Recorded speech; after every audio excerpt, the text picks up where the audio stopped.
করার আগে তিনি আমাদেরকে শিখিয়েছেন যে ঘুমোতে যাওয়ার আগে ঘরের দরজা বন্ধ করতে হবে। কি করতে হবে? দরজা বন্ধ করতে হবে। এরপর তিনি শিখিয়েছেন যে বিছানায় যাবা, বিছানা ঝাড়তে হবে। বিছানা ঝাড়ার সুন্নাহ, বুঝতে পেরেছেন?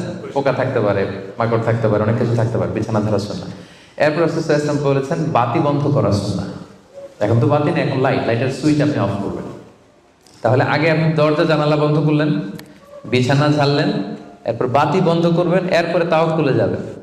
এরপর উনি শুয়ে তাওয়াক্কুল করে কি পড়তেন দেখেন, তিনি পড়তেন আল্লাহুম্মা ইন্নী আসলামতু ওয়াজহি ইলাইক ওয়া ফাওয়াদতু আমরি ইলাইক ওয়া আলজা'তু যহরি ইলাইক রাগবাতান ওয়া রাহবাতান ইলাইক লা মালজা ওয়া লা মানজা ইল্লা ইলাইক আল্লাহুম্মা আমানতু বিকিতাবিকাল্লাযী আনজালতা ওয়া নাবিয়্যিকাল্লাযী আরসালতা। কত সুন্দর দোয়া যে হে আল্লাহ, আমি আমার চেহারাটা এখন আপনার দিকে ফেরালাম।